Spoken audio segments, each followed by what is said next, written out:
isa, isang mapagpapamaga sa, sa inyo na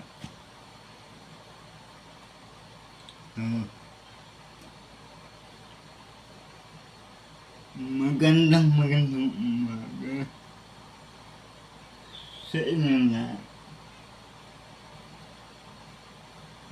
Actually, kagigising ko lang. And then,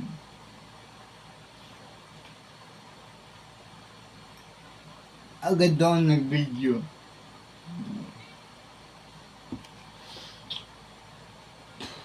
Wala lang.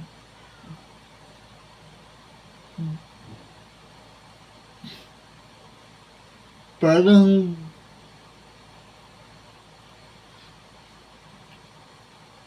mas gusto kong pag-usapan yung mga lalaki na nambabae. Hindi para sabihin na babaero sila, hindi para sabihin na wala silang kwenta. This time, pag-usapan naman natin yung mga lalaking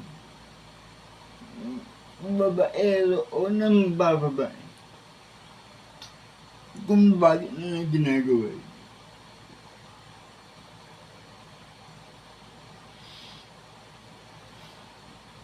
Bakit nga ba nagagawa ng lalaki ang tumingin sa ibang babae?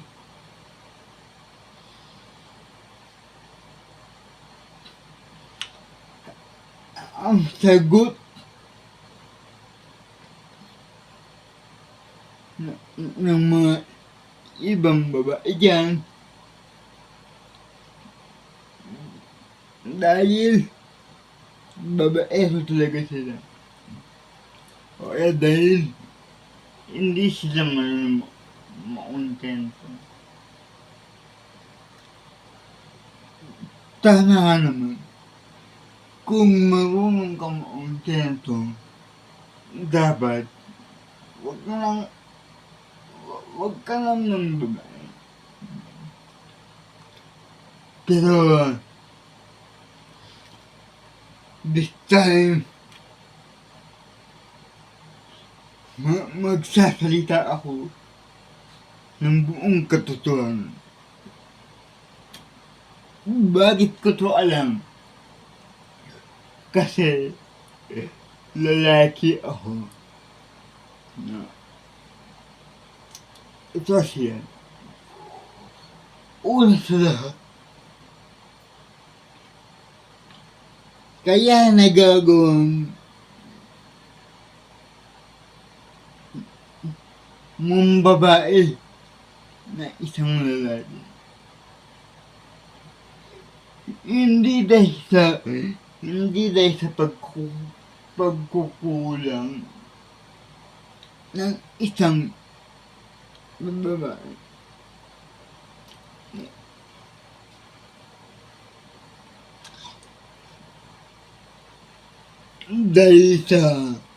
Dahil sa pag-uugali na pinapakita ng babae sa kanya. Maging siya, ganun din naman maging may ugali din naman kami na mali na pinapakita sa jowa namin. Tapos nag-iisip pa rin sa amin.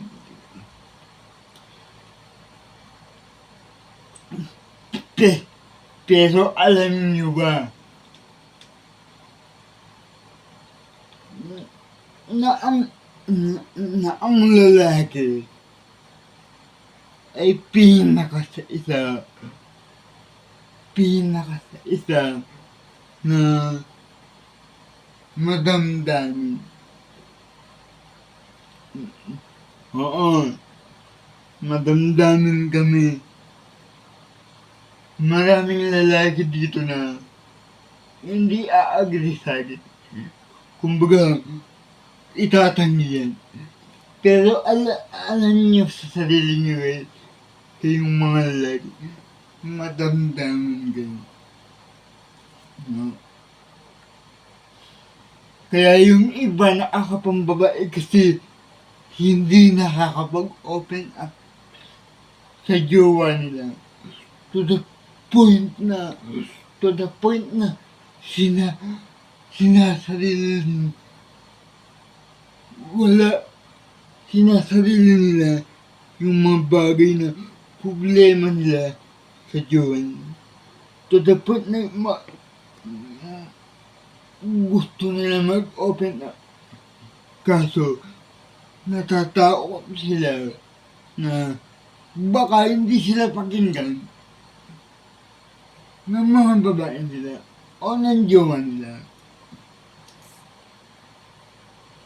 Kaya ang nangyayari, kapag gumausap sila ng iba, doon nila mailalabas yung sama ng loob nila. Diba? Ganon din naman sa mga babae. Kaso,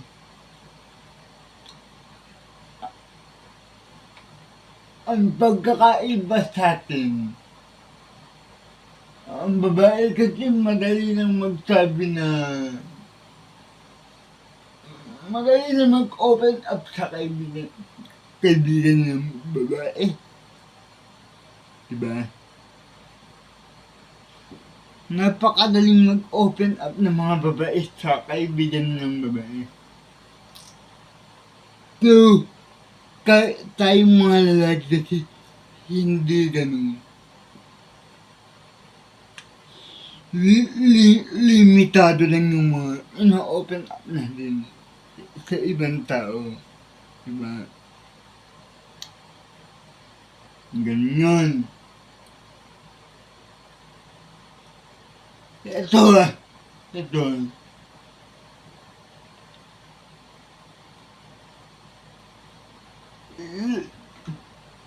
Lahat naman tayo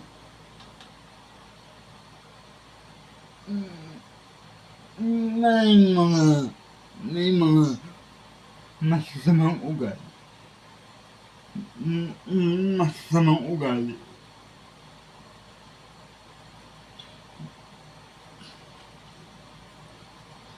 Ito, sa loob ng 6 na buwan,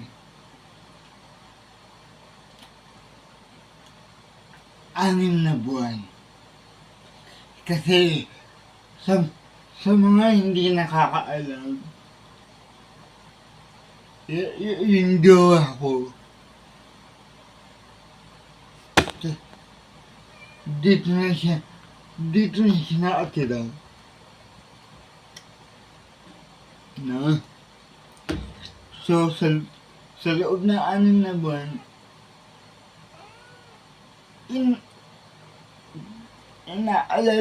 inaalala ko yung mga ginagawa namin, yung mga ugali namin. Kumbaga, kinakabisado ko.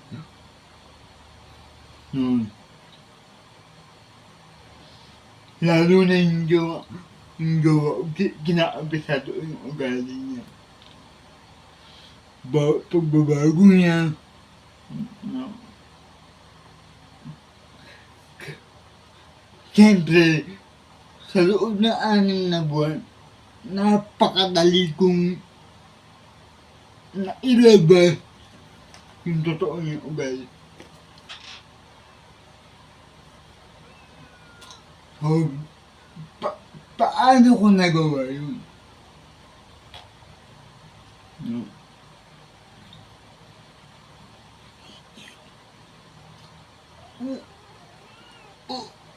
una pa lang, pinakita ko na sa kanya yung ugali ko. Kasi ako guys, aminado ako sa inyo na mabilis akong magalit, mabilis akong nainis. Kumbaga, mabilis akong tupakin. Gas.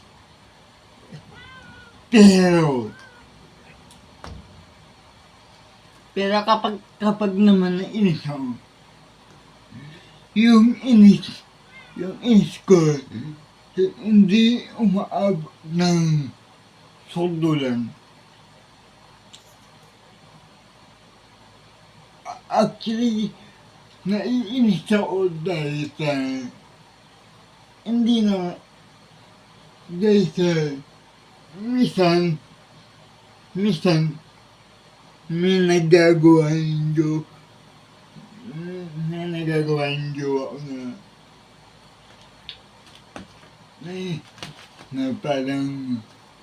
parang hindi tama sa akin. Kasi ako kahit ng maliit na bagay pinagtatampo ko. Ganun ako. So, parang ako naman, no?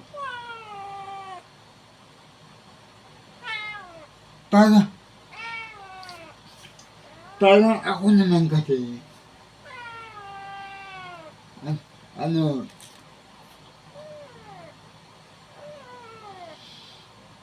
para mapansin ng jowa ko na, oy, may ginawa ka. Idadaan ko yun sa init kasi hindi ko madirekto dapat sa jowa ko na, oy, dapat ganito oy, may nagawa sa akin. Hindi ko ma-open up sa kanya agad. Nasa isip ko. Kesa alam niyo naman na tayong mga lalaki hirap mag-open up sa mga babae, di ba? Hirap mag-open sa mga jowa natin. Kasi gusto natin sa paningin ng mga jowa natin, malakas tayo.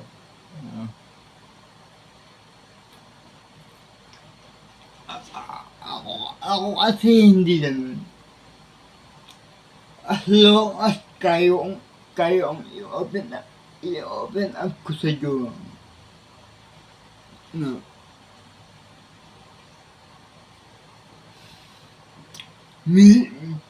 Minsan tinanong ko yung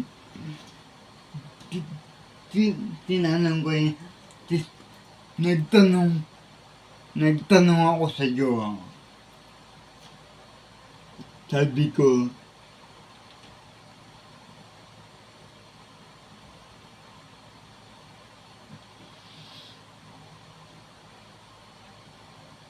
bakit ba nawawala yung love sa isang lalaki? O kailan ba nagbabago yung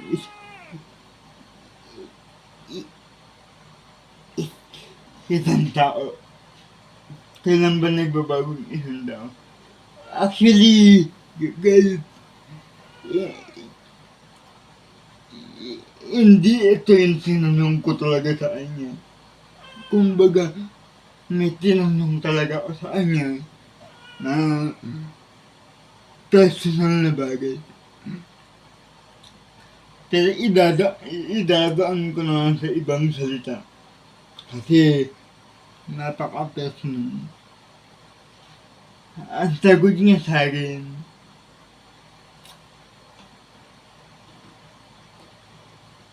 after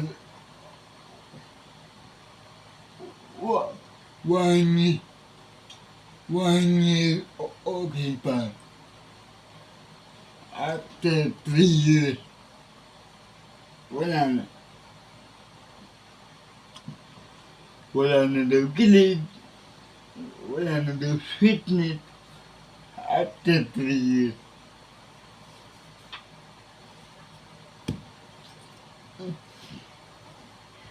So,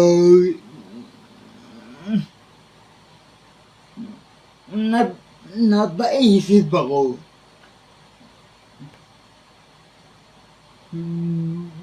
bakit after 3 years walang sweetness, wala nang kilig, wala nang activity. Ito guys, na dahil sa kampante na ang dalawa. Ito,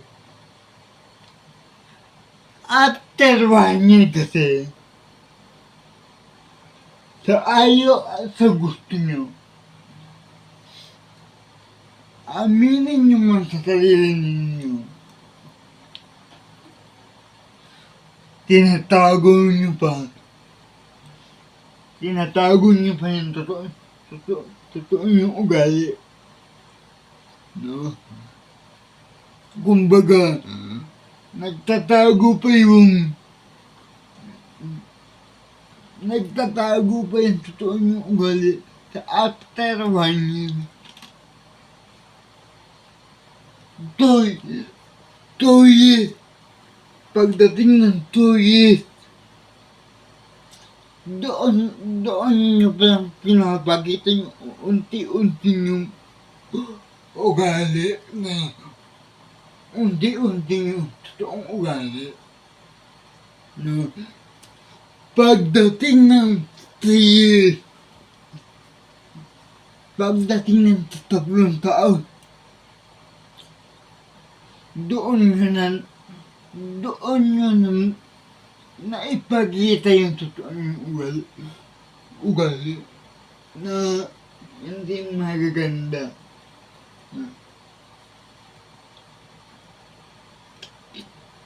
So ang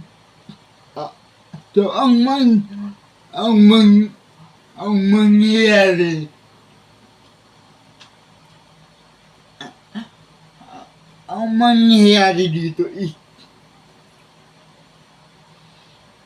mawawalan kayo ng gana sa babae nyo to the point na mawawalan kayo ng sweetness, mawawalan kayo ng interest. Alam niyo, ganun din naman sa babae. Diba? To the point na makakakita kayo ng babae na mas sweet sa GF nyo. Mas maganda sa GF nyo.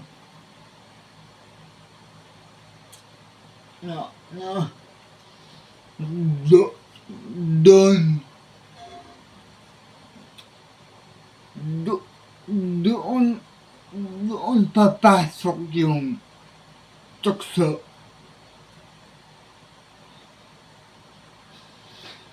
Kasi hindi nyo na nakikita yung naipapakita o naipaparamdam ng ibang tao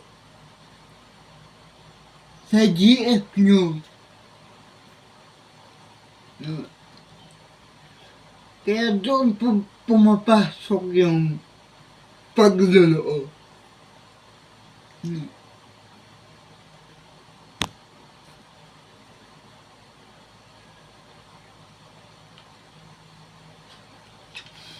So, pa, pa, paan, baka sabihin ng mga babae dito, kahit na mawala yung pagiging shoot namin, kahit na mawala yung pagiging maintindihin namin,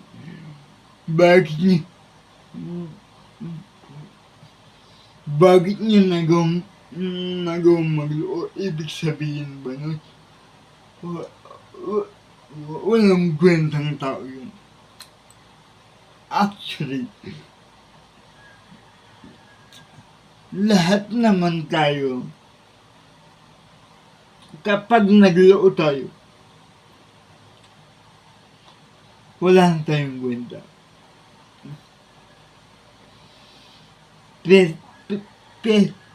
Pero kasi guys, ganito yan. Ganito. Kahit aaminin ko sa inyo na bilang lang yung mga lalaking malawak yung pang-unawa. Bilang lang kami. No? Yung mga lalaki ngayon, matataas na yung ego. Real talk yan.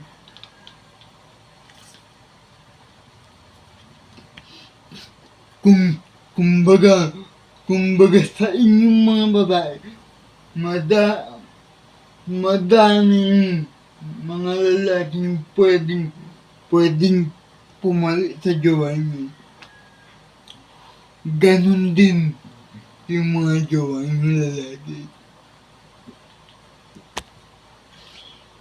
Lalo na ang nasa isip ng mga lalaki, total, naging jowa ko na to.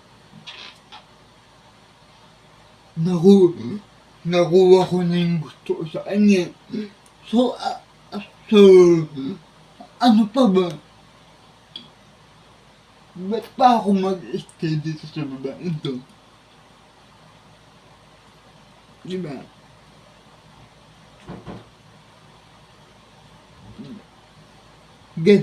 Ganun lang guys. Ganun yung mentality ng mga lalaki ngayon sa panahon ni. Kaya hindi nyo masasabi kami ang nawalan. Hindi.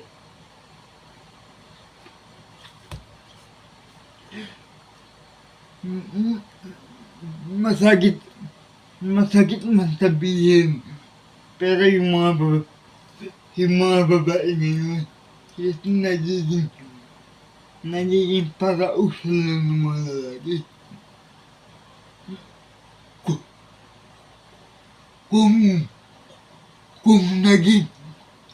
Kung naging matalino yung mga babae ngayon, mas naging matalino yung mga lalaki ngayon. Kumbaga, kung nag-upgrade yung mga babae ngayon, mas nag-upgrade yung mga lalaki ngayon.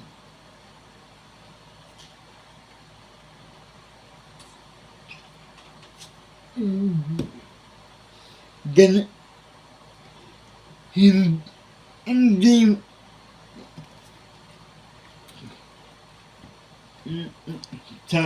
siguro madaming magsasabi sa akin na hindi tama. No? Yun talaga yung totoo. hi- hindi ka hindi hindi kasi pwedeng mas maging mataas yung babae kaysa sa lalaki. Hi- hindi mangyayari yun.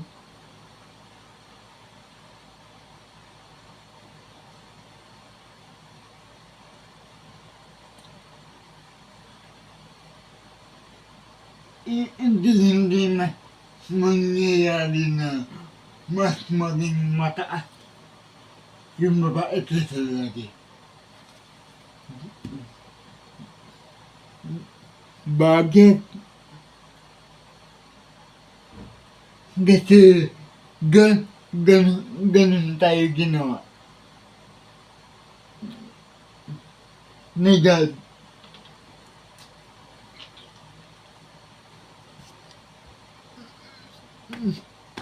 Mas nauna, mas nauna, mas naunang ginawa yung lalaki kaysa babae.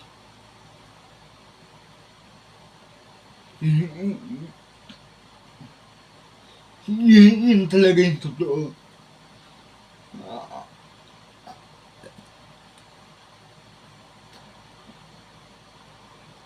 Kaya, kaya,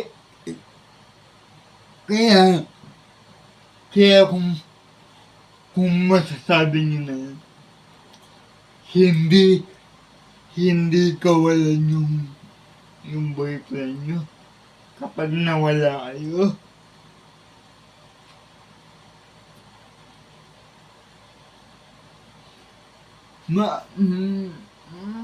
Maaaring para sa inyo, totoo yun, pero para sa boyfriend niyo,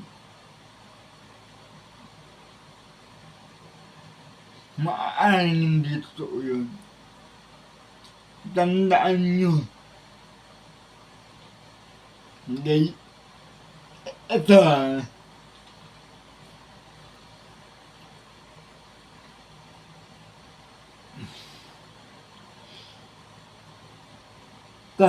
kaming kaming mga lalaki kasi kahit ilan babae pa yung dumaan sa buhay namin,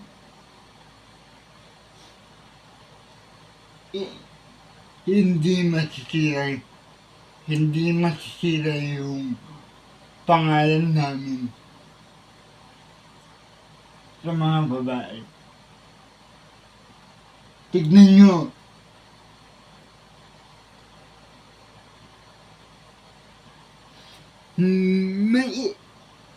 may isa akong kaibigan na babaero.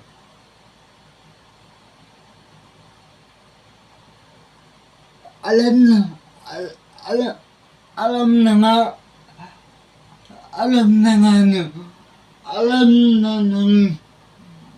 ng mga babae na babaero siya. Pero pinapatulan ko siya. Pero kaming mga lalaki hindi ganun. Kapag alam namin na lalaki yung isang babae,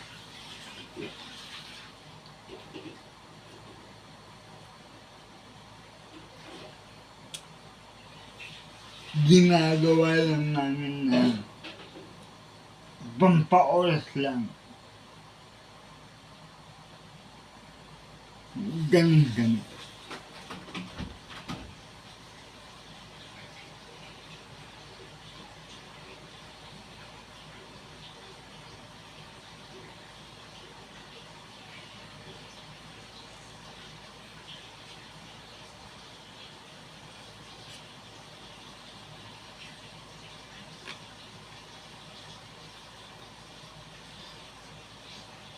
So,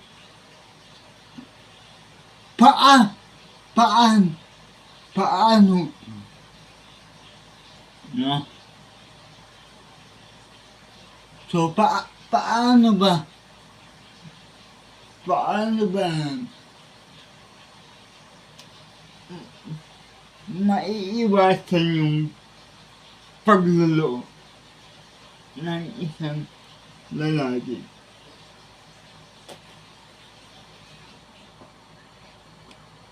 Madali lang yan. No?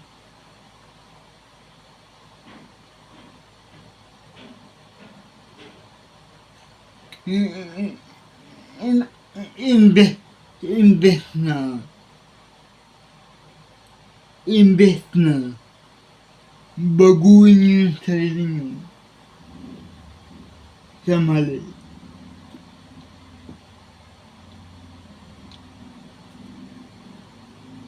Bakit kasi hindi nyo baguhin yung sarili nyo sa tama?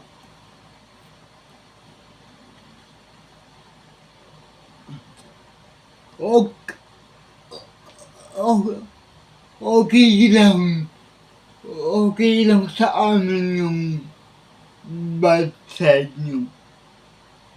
Tanggap namin yun. Kasi ganyan guys.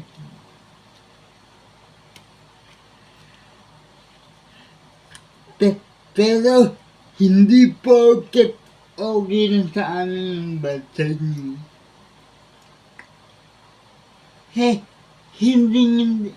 Hindi nyo nagababaguhin yun. No?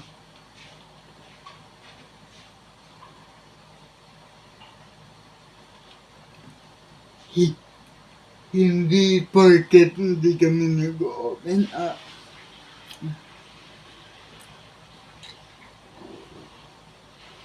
Hindi porket hindi nag-open up yung mga lalaki. Wala na kayong gagawin. Hindi ganun.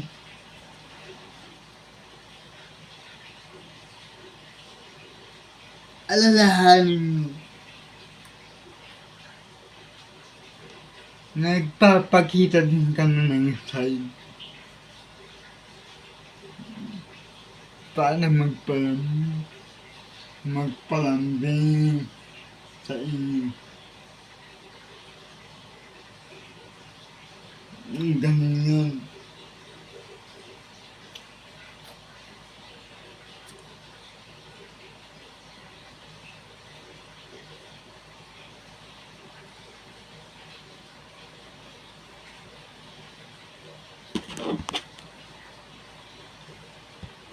Yun lang guys. Wala. Naisip ko lang.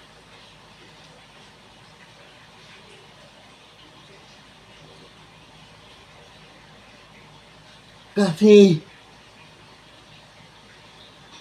lagi na lang kami yung sinasamaan. No?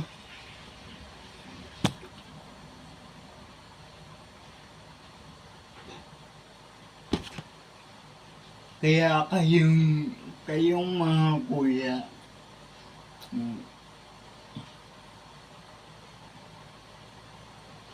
kung may napapansin kayo sa jowa niyo, open up.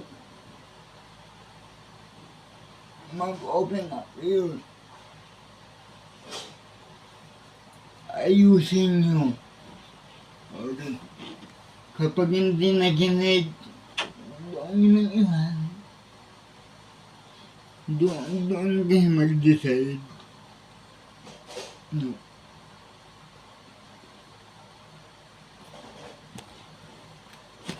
Ganun yun.